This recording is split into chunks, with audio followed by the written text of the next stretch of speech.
Bon, les gars, Cristiano éliminé de la Coupe du Monde. Portugal éliminé de la Coupe du Monde. Probablement sa dernière avec le Portugal. Et je sais pas, peut-être son dernier moment avec la sélection du Portugal. Mais bon, c'est pas grave pour lui. C'est pas un rêve pour lui. De toute façon, c'est qu'une compétition de 6-7 matchs, non? Alors, c'est pas un rêve pour lui. Pas la peine de pleurer, non? En tout cas, c'est ce qu'il a dit lui-même. Je pense que c'est vrai. Alors, de toute façon, c'est ce qu'il a dit. Bon, blague à part, les gars, bon, c'est quand même honteux la prestation que le Portugal a montré ce soir parce que tu peux pas t'appeler Portugal. Tu peux pas avoir le talent que tu as, les joueurs que tu as dans l'effectif, que tu as Bruno Fernandes, Vitinha, João Neves, Pedro Neto, Cancelo, Diogo Costa, le gardien qui a fait une excellente Coupe du Monde. Mais c'est pas assez, les gars, c'est pas assez. Excusez-moi, c'est pas assez. Avec les joueurs que tu as, c'est pas assez. Tu peux pas montrer une telle prestation dans une Coupe du Monde. On a déjà vu ces failles-là dans la phase des groupes. Face au Congo, déjà, on avertissait déjà. Dans mes vidéos, j'avertissais déjà. Attention, parce que ce Portugal-là, avec ce genre de jeu, ce système de jeu-là, avec cette, je sais pas, la façon dont il joue, je l'aimais pas dans les favoris. Du tout, je l'aimais pas dans les favoris. Et c'est ce qui s'est passé ensuite. Voilà, l'Ouzbékistan, tout le monde, voilà, 5-0, voilà, le Portugal est de retour. Je disais, attention, c'est que l'Ouzbékistan, l'Allemagne, elle a mis 7 à Curaçao, boum, Paraguay, au 16e de finale, éliminé, rentré chez lui. Et la même chose, l'Espagne, la Coupe du Monde passée, ils ont mis 7 à Costa Rica, et 8e de finale, bam, ils tombent face au Maroc, ils rentrent chez eux. Les gars, quand les sélections comme ça prennent une sélection, voilà, petite entre parenthèses, avec moins de qualité, voilà, moins qualifié. Voilà, quand vous voyez des scores comme des 5-0, des 600 ou quelque chose comme ça, c'est pas ça qui doit vous servir comme référence. Voilà, pour la sélection, c'est quand ils vont affronter une équipe plus qualifiée, plus cohérente, voilà, qui sait jouer au ballon peut-être, et voilà, qui va te montrer plus de choses, qui va te mettre en difficulté. Pas contre l'Ouzbékistan, ou Curaçao, ou peu importe.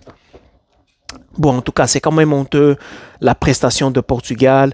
Et je vais pas vous mentir aussi non plus. Voilà, j'attendais ce match. J'ai attendu ce match toute la semaine. Pendant toute la semaine, depuis que l'Espagne s'est qualifiée, le Portugal se sont qualifiés, j'ai attendu ce match-là. Voilà, j'étais très hypé. Non, ça va être un match de fou. Voilà, des golassos et tout, des bombassos partout. Ça va être, voilà.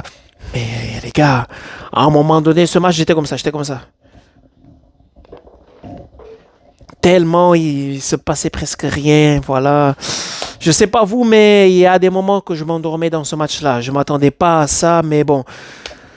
Voilà, j'ai survécu dans ce match-là, c'est le plus important. D'ailleurs, n'hésitez pas à rejoindre mes réseaux sociaux. Voilà, mon Instagram, mon TikTok, mon Twitter ou X, appelez ça comme vous voulez. Et n'hésitez pas à vous abonner aussi à ma chaîne et à liker la vidéo et à partager aussi. Ça m'aide vraiment beaucoup, s'il te plaît. Merci. Donc voilà, pour moi, c'est un match, voilà, il y a presque rien à dire. Pour moi, c'est presque rien passé dans ce match-là. Le duel qu'on attendait aussi, Nuno Mendes et Lamine Yamal, les gars, faut juste avouer, Nuno Mendes est trop fort. Les gars, Nuno Mendes est trop fort. À chaque fois, même Lamine Yamal, tu sentais, je sais pas si c'est parce qu'il y avait Nuno Mendes en face, mais tu sentais Lamine Yamal qui était pas bien dans ce match-là, qu'il n'était pas à l'aise dans ce match-là, qu'il hésitait, qu'il était tendu, voire même parce que voilà, c'était pas le Lamine Yamal qu'on a l'habitude de voir soulagé, à l'aise, à balle au pied, qui va dans les duels, qui essaye tout le temps. Non, j'ai envie de dire peur d'avancer parce que voilà, c'est Nuno Mendes aussi en face, on va pas se mentir. Chaque fois qu'il essaie de faire quelque chose, Nuno Mendes, voilà, arrivait à prendre le ballon. Et la seule fois que Lamine Yamal a réussi à le dribbler, Nuno Mendes se blesse. Voilà, les gars. C'est drôle. Je sais pas vous, mais moi, j'ai vu ça, j'ai commencé à rire. Les gars, c'est drôle. La seule fois où Lamine Yamal a enfin réussi à passer Nuno Mendes, et voilà, Nuno Mendes qui arrive pas, il se blesse. Voilà, Lamine Yamal a blessé Nuno Mendes. Bon, sinon, voilà, pour moi, je sais pas vous, match décevant pour moi de Lamine Yamal. Je m'attendais à beaucoup plus que ça. Mais bon, on doit voilà comprendre aussi qu'il revient de blessure. Voilà, il est resté 2 mois sans jouer presque. Alors voilà, c'est normal qu'il essaie encore de trouver du rythme. Mais voilà, quand même déçu. Reste quand même qu'il a pas fait un top match. Mais je vais pas dire un match nul non plus. Mais voilà, comme c'est comme ça, plus ou moins. Pedri aussi, quand même, je m'attendais à beaucoup plus aussi du milieu de terrain de l'Espagne. Rodri aussi, je l'ai trouvé en forme dans ce match-là, je sais pas vous, je l'ai trouvé plus, voilà, plus concentré, plus vif dans ce match-là, plus, voilà, énergique par rapport aux autres matchs. Voilà, physiquement, il était là, techniquement aussi, il était là, il n'a pas fait beaucoup d'erreurs, peut-être une ou deux, mais pas beaucoup comme les autres matchs passés. Voilà, trop d'erreurs de passe, erreurs de concentration. Ce match-là, il était dedans. Baena n'a pas fait un très bon match non plus. Et Oyarzabal, je t'ai défendu, Oyarzabal. Michael, je t'ai défendu. J'ai dit, si le Barça n'arrive pas voilà, avoir Julian Alvarez, que le Barça aille te chercher, mais à la première mi-temps, tu rates l'inratable. J'ai envie de t'appeler tocard, mais t'es pas un tocard, je te connais. Michael Oyarzabal, s'il te plaît. Le prochain match, je t'ai à l'œil. Toi là, je t'ai à l'œil. Oyarzabal, je t'ai à l'œil. Pedri aussi, je t'ai à l'œil. Lamine Yamal aussi, je t'ai à l'œil. Vous avez passé aujourd'hui le test, voilà, vous avez avancé, mais je vous ai à l'œil, vous. Je vous ai à l'œil. Et voilà, Koubarsi qui a été monstrueux. Les gars, la Coupe du Monde de Koubarsi, faut juste en parler parce que voilà, ce gars-là est un monstre. Ce gars-là est chaque fois, il fait des masterclass, les gars. On n'en parle pas beaucoup parce qu'il joue, malheureusement, entre parenthèses, dans la même équipe que Pedri, que des Lamine Yamal, que voilà, quand Nico Williams est là, Nico Williams, et voilà, plein d'autres joueurs, ils vont prendre la lumière avant lui parce que ce gars-là, il fait que des masterclass sur masterclass. Voilà. Voilà. Et l'Espagne aussi qui n'a pas encore encaissé de but dans cette Coupe du Monde. Attention. Peut-être il ne joue pas au niveau qu'ils étaient à l'euro, pardon, mais quand même c'est très difficile de les marquer parce que ils concèdent même presque pas d'occasion aux adversaires. À part concéder, ne pas encaisser de but, ils offrent même presque pas des occasions aux adversaires. C'est drôle parce que Portugal est là, mais tu sentais presque pas de danger du côté Portugal non, une très grosse occasion que Unai Simon a fait une parade, voilà, extraordinaire, non, presque pas, tu vois, peut-être une fois, mais tu vois, pas plus que ça, parce que le système défensif de l'Espagne marche très bien. Voilà, peut-être c'est leur nouvelle façon de rivaliser avec les autres, je sais pas. On va voir comment ils vont jouer maintenant avec celui qui va avancer entre le match. Je pense que c'est entre la France et le Maroc, si je ne me trompe pas, son adversaire. Mais bon, on va voir. Bon, l'Espagne qui est qualifiée, qui a passé son match, qui a passé son tour.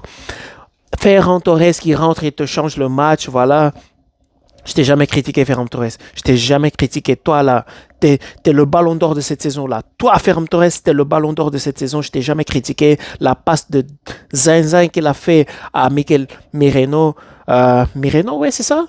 Ouais, Merino, pardon. Merino. Et voilà. Et Merino, pourquoi j'ai du mal à prononcer son nom? Mikel Merino qui maintenant a le même nombre de contributions de buts avec Cristiano Ronaldo en phase éliminatoire de Coupe du Monde, chacun avec un but. Wow, c'est incroyable. Bon, les blagues à part, bon, voilà, Dani Olmo qui fait un très bon match, voilà. J'aime cette version de Dani Olmo. Pourquoi c'est pas cette version de Dani Olmo qu'on a au Barça? Pourquoi? À chaque fois qu'il est là, voilà, de temps en temps, il fait une masterclass, mais c'est contre, voilà, je sais pas qui, mais après il disparaît, il blesse. Bon, cette saison, à la fin, il ne s'est pas blessé. Heureusement, au moins ça, il commence à tenir physiquement. Mais on veut voir cette version aussi de Dani Olmo dans les matchs du Barça. C'est pas possible. On le voit que comme ça quand il est en Espagne. Sinon, dès qu'il arrive au Barça, voilà, il commence à faire des erreurs de passe. Il fait pas les roulettes qu'il fait en Espagne, les contrôles, les tirs et tout, les passes. Mais voilà, c'est parce que je trouve qu'en Espagne aussi, il joue comme un faux numéro 9. Il ne joue pas beaucoup comme ça dans cette position au Barça. Mais bon, j'espère qu'on va avoir quand même cette version de Dani Olmo parce que quand il est dans ces journées-là, dans ce jour-là, c'est presque inarrêtable. Et donc, Portugal et Cristiano Ronaldo qui sont éliminés de la Coupe du Monde. Voilà. Bon, malheureusement, ça, c'est le football. Mais voilà. C'est pas une surprise parce que la prestation de Portugal dans cette Coupe du Monde, ça a été catastrophique. D'abord, le match nul qu'ils ont fait contre le Congo, ils commencent très bien les 5 10 premières minutes, mais après il s'endort dans le match, Congo qui égalise. Voilà l'Ouzbékistan, bon, on peut pas prendre ce match-là comme comme une référence, les gars, excusez-moi, mais un match contre l'Ouzbékistan ne peut pas être une référence, excusez-moi. Et la Colombie qui te mange, le milieu de la Colombie qui te mange, le milieu de terrain avec Rames Rodriguez, pardon, qui marche en béquille, a été capable de dominer le milieu de terrain de Portugal qui a Vitinha, Bruno Fernandes, Vitinha qui a été champion de la Ligue des Champions, pardon. Bruno Fernandes élu le meilleur joueur de la Première Ligue et João Neves aussi qui a été champion de la Première Ligue. Rames Rodriguez les a dominés. Ils n'ont pas vu le ballon.